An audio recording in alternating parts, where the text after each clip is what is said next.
بلدیہ ٹاؤن میں رہائش تھی، تو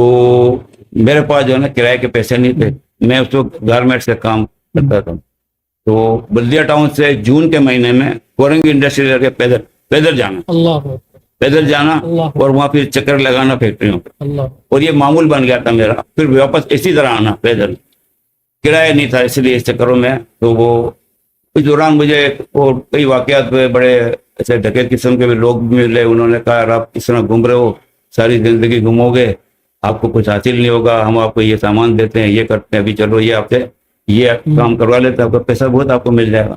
میں ان سے کہتا بھائی اگر مجھے یہی کام کرنا ہوتا تو آپ نے مجھے پوچھا کہ میں کہاں سے آیا ہوں اور کس طرح آیا ہوں، تو آپ سوچیں ایسا کام کرنے والا بندہ اتنی مشقت نہیں اٹھائے گا، اس کے ذہن میں یہ ہوگا نا، وہ اتنی مشقت اٹھا کے نہیں آئے گا یہاں پر۔ میں نے کہا اللہ پہ میرا کامل یقین ہے، اس نے مجھے دنیا میں بھیجا ہے تو وہ ضرور مجھے رزق دے گا، اگر نہیں دے رہا تو سمجھو میرا امتحان لے رہا ہے۔ تو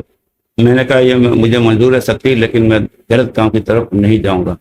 تو اس دوران بھی میرے ساتھ کئی واقعات ہوئے، لیکن جب مرشد کی رہنمائی ملی نا تو وہاں پر بھی یہی ہوا کہ انہوں نے بھی میرا امتحان شروع کیا، مطلب ان کی آنکھوں میں جج گیا تھا، تو وہ اب میں اس طرف آ نہیں رہا تھا جس طرح وہ مجھے لانا چاہ رہے تھے، تو وہ مجھے کہتے تھے آپ تاج پہنو، داڑھی نہیں تھی، بولا داڑھی رکھو، تو اچھا میں ان کو بولتا تھا سرکار میں نہیں رکھ سکتا داڑھی، کیونکہ جو میں کام کرتا ہوں نا، اگر یہ اولیا بنا کر جاؤں گا تو فیکٹری کے اندر مجھے کوئی گھسنے نہیں دے گا۔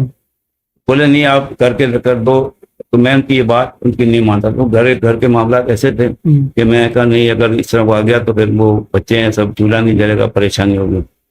تو اس طرح وہ وقت چلتا رہا اور ان کے پاس جاتا رہا۔ اچھا اس میں خاص بات یہ ہوتی تھی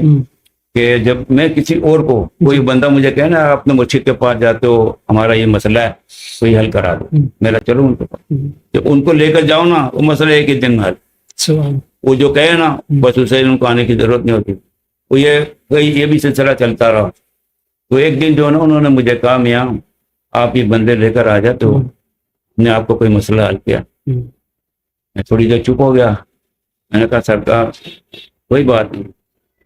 اگر میرا مسئلہ حل نہیں ہو رہا نا، لیکن میری وجہ سے اگر کسی کا مسئلہ حل ہو رہا ہے تو یہ میرے لیے خوشی کی بات ہے۔ تو اس کے اوپر وہ بہت زیادہ ہنسے، بولا میاں بہت زیادہ آپ سوچ بجھوا لو۔ میں نے کہا ٹھیک ہے، سختی میں نے شروع سے